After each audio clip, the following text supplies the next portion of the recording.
দীঘায় জগন্নাথ মন্দিরে দ্বারোদ্ঘাটন হলো আজ অক্ষয় তৃতীয়ার দিন দুপুর 3টে থেকে 3:15 অর্থাৎ এই মহেন্দ্রক্ষণের মধ্যেই কিন্তু অক্ষয় তৃতীয়ার দ্বারোদ্ঘাটন করেন মুখ্যমন্ত্রী মমতা বন্দ্যোপাধ্যায়।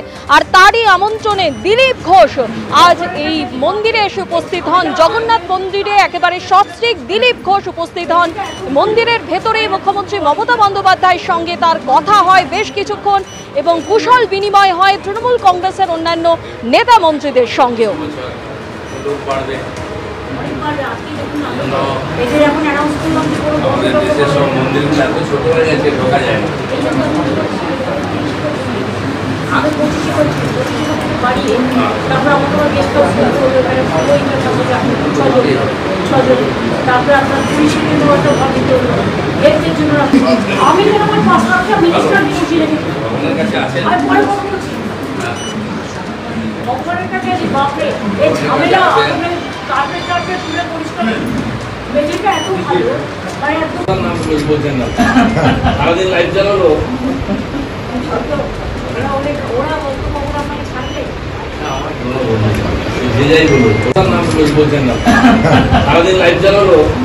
সরাসরি আমাদের প্রতিনিধি অর্ণব মুখোপাধ্যায় আমাদের সঙ্গে রয়েছেন। অর্ণব, আজকে একেবারে জগন্নাথ মন্দিরের দ্বারোদ্ঘাটনের দিনই মুখ্যমন্ত্রী মমতা বন্দ্যোপাধ্যায়ের সঙ্গে দিলীপ ঘোষ একেবারে পাশাপাশি বসে তাদের মধ্যে বেশ কিছুক্ষণ প্রায় 10 মিনিট তাদের মধ্যে কথা হলো।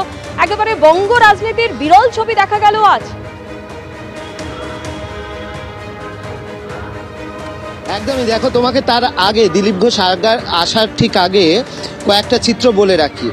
একটা হচ্ছে যে একটা খবর এসছিল যে একটা সম্ভাবনা তৈরি হয়েছিল যে আজকে জগন্নাথ এই মন্দির সেই উদ্বোধনের পরই মুখ্যমন্ত্রী মমতা বন্দ্যোপাধ্যায় তিনি কলকাতা ফিরে যেতে পারেন। কিন্তু পরে জানা গেল যে না, এই সম্ভাবনাটা হচ্ছে না। আগামীকাল যেরকম তার শিডিউল ছিল সেই অনুযায়ী যাবেন। তো স্বাভাবিকভাবে তিনি আজকে যখন মন্দিরে ছিলেন, প্রাণ প্রতিষ্ঠা হলো, উদ্বোধন হলো, সমস্ত অতিথি অভ্যাগতরা বেরিয়ে গেলেন এবং মমতা বন্দ্যোপাধ্যায় তিনি বেরিয়ে এলেন এবং বেরিয়ে এসে আমরা ঠিক ওল্ড দীঘায় এখানেই হচ্ছে তিনি এক জায়গায় রয়েছেন, সেখানে তিনি রইলেন। তো সেখানে তিনি ঢুকে গেলেন হোটেলের মধ্যে, তিনি যেখানে থাকছেন সেখানে তার যে জায়গা সেখানে ঢুকে গেলেন। এরপরই খবর এলো যে দিলীপ ঘোষ আসছেন। দিলীপ ঘোষ রামনগর এলেন। দিলীপ ঘোষ দীঘা গেট ঠিক যে মুহূর্তে ক্রস করছেন, গেটটা ঠিক যে মুহূর্তে ক্রস করছেন, হঠাৎ করেই দেখা গেল মমতা বন্দ্যোপাধ্যায়ের কনভয় বেরিয়ে আসছে। মমতা বন্দ্যোপাধ্যায়ের কনভয় ঠিক এই জায়গাটা এলো। মমতা বন্দ্যোপাধ্যায়কে আমরা জিজ্ঞেস করলাম যে কোথায় যাচ্ছেন, তিনি বললেন জগন্নাথ মন্দিরে যাচ্ছে এখন। অর্থাৎ তিনি ভেতরে ঢুকলেন, ফের তিনি কিন্তু বেরিয়ে গেলেন জগন্নাথ মন্দিরের উদ্দেশ্যে এবং জগন্নাথ মন্দিরের 6 নম্বর গেট দিয়ে ঢুকলো হচ্ছে মমতা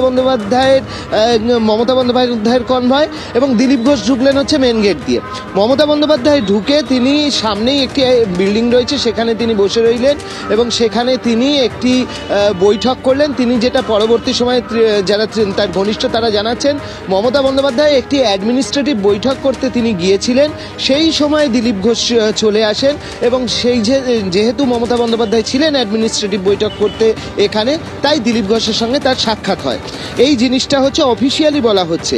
কিন্তু আমরা যেটা সামনে থেকে দেখলাম যে দিলীপ ঘোষ ঠিক যখন গেটটা ক্রস করছেন, প্রায় দীঘা গেট ক্রস করছেন, তার ঠিক কয়েক মুহূর্ত আগে মমতা বন্দ্যোপাধ্যায় বেরোলেন এবং বেরিয়ে তিনি ওখানে বসলেন। দিলীপ ঘোষের সঙ্গে তার সাক্ষাৎ হলো দিলীপ ঘোষ পুরো মন্দির ঘুরে দেখার পরে এবং তার বেশ কিছুক্ষণ বাদে দিলীপ ঘোষ এবং মমতা বন্দ্যোপাধ্যায়ের এই বৈঠক হয়ে যাওয়ার পরেও মমতা বন্দ্যোপাধ্যায় কীভাবে এই দীঘা এর মন্দির পরিচালন সমিতি কিভাবে কাজ করবে সেইগুলো নিয়ে তিনি আলোচনা করেন এবং তারপরে তিনি বেরিয়ে এসে এখন ভেতরে ঢুকেছেন।